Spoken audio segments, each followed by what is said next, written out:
Primer vídeo de la asignatura Grandes núcleos de la teología fundamental, revelación y fe. Primer bloque de esta asignatura que consta de dos temas. El primero es de carácter introductorio, lo hemos titulado Revelación y fe, contexto actual para una teología de la revelación y la fe, su tratamiento en teología fundamental y la relación entre ambas. Ahí presentamos una exploración de la relación entre fe y revelación en la teología católica reciente, el último siglo fundamentalmente, y un bosquejo, una respuesta, un intento de respuesta a las relaciones entre revelación y fe, un elenco de respuestas. El segundo tema de este bloque, propiamente el primero del recorrido histórico-teológico que proponemos en la asignatura, abarca desde los apóstoles hasta el Niceno. Por tanto, lo hemos titulado Revelación y fe en los prenicenos, el periodo que va de los apóstoles al concilio de Nicea. Ahí nos hacemos una primera pregunta, en el primer apartado, sobre la novedad de la fe cristiana, una nueva fe, una fe diferente. El segundo punto del tema, abordamos el asunto de la apología como una reacción y presentación primera de la fe cristiana en el contexto del mundo antiguo. Apología del cristianismo. El tercer aspecto, planteamos la cuestión del gnosticismo. Lo planteamos en los primeros siglos, donde aparece el asunto, el fenómeno de la gnosis como un peligro fuerte para el cristianismo naciente. Abordamos, por tanto, también la aportación que una gnosis positiva puede hacer a la fe cristiana, gnosis cristiana, y la solución que la primera iglesia, la gran iglesia, dio al tema del gnosticismo, por tanto, mediante el establecimiento de una regla de fe. En el apartado cuarto tratamos de la actualidad de estas cuestiones que se plantearon en los primeros siglos y que de alguna forma recorren toda la historia del cristianismo y son actuales en nuestros días. Por tanto, planteamos posibles derivaciones de las primeras dificultades con las que hubo de verse y ante las que hubo de responder la fe cristiana. Tesis, algunas tesis que proponemos y derivaciones actuales de este capítulo. Bien, ¿cómo vamos a estudiarlo? ¿Cómo vamos a abordarlo? En primer lugar, casi como aperitivo, para abrir boca en este tema y en la asignatura, proponemos la lectura del resumen de un artículo de Gerhard Gede, titulado Fundamentalismo, Biblia y Espíritu. Fue publicado el año 2012 por Selecciones de Teología.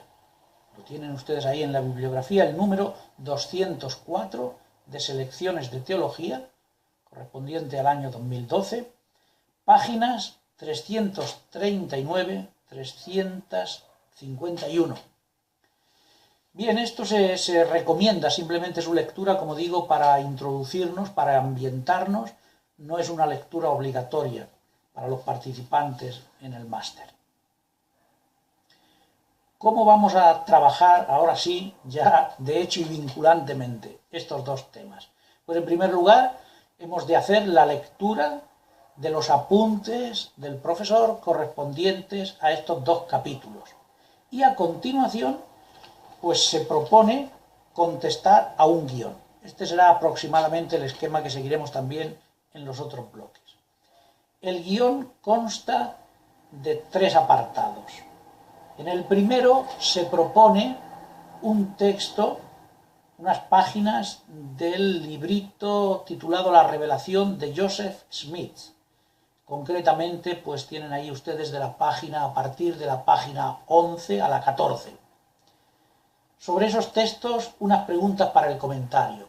El primero, ¿qué ejemplos históricos o actuales avalan lo que el autor, Smith, dice en esas páginas? Concretamente, pues en la página 12 y siguientes. Segunda cuestión, ¿qué remedio tiene esa escisión social que produce la fe en la revelación? O sea, los que comparten esa fe en la revelación y los que no la comparten. ¿Qué remedio tiene esa escisión social y cuáles son los graves conflictos que pueden derivarse de ella? Enumerarlos, sencillamente. Decir cuáles son. Tercera cuestión, otras observaciones o comentarios que a usted le sugiera eso que dice Smith. Esto es opcional, esta última. Los comentarios u observaciones que el alumno quiera añadir. Segundo punto para evaluar este bloque. Se refiere a dos textos que son prácticamente dos definiciones de la fe. Uno lo encontramos en el teólogo alemán Johann Baptist Metz, en su obra fundamental La fe en la historia y en la sociedad, página 91. Y el otro, en una publicación más reciente, del año 2007, del que fue catedrático en la Gregoriana, Donat Herzig, Der Glaube. Facilitamos la traducción de este texto que está en la obra de Donat Herzig, Der Glaube, en la página 238.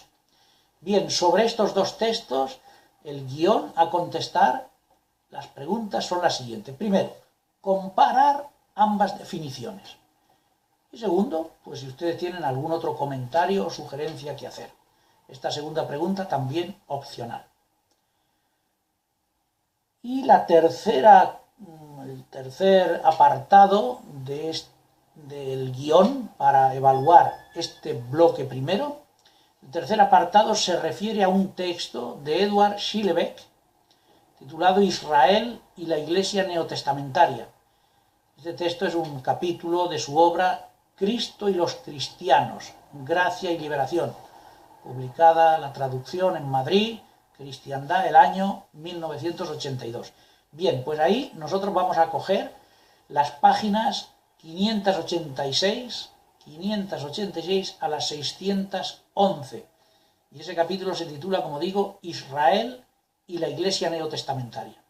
Sobre este texto, y especialmente sobre las primeras páginas, 586 siguientes, y luego las páginas 606 a las 611, es decir, las primeras y las últimas de este capítulo, sobre esas páginas versan las preguntas para el comentario, y son las siguientes. Primera, ¿en qué difiere la imagen de las relaciones entre judíos y cristianos que usted tiene o tenía o que hay en nuestro ambiente de la ofrecida por Schillebeeck en estas páginas?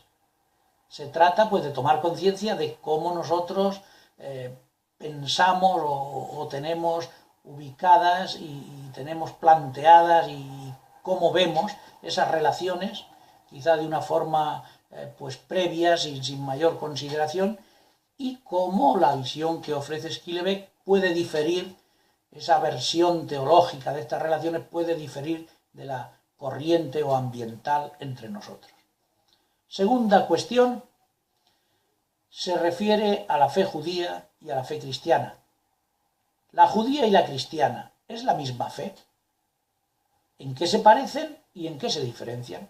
Nos obliga, por tanto, esta pregunta pues a repasar lo leído con atención y a contestar en qué está la diferencia y qué es lo común. Tercera cuestión para el comentario de este texto de Schillebeeck. ¿El judío y el cristiano es el mismo Dios? ¿Qué consecuencias prácticas tiene la contestación a esta pregunta?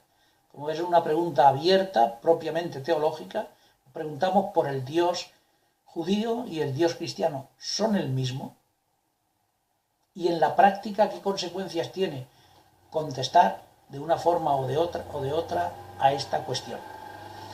Bien, pues esto es lo que ustedes tienen que contestar por escrito a este guión para la evaluación de este capítulo. Al estudio en conjunto de este bloque vamos a dedicar los días que van del 6 al 20 de octubre. Conviene, eso sí, que respetemos los plazos, es decir, que nos dediquemos a este tema en estos días previstos para su estudio, para trabajarlo, de forma que podamos entrar, tengamos esto hecho y podamos entrar a partir del 20 de octubre al tema, al bloque siguiente.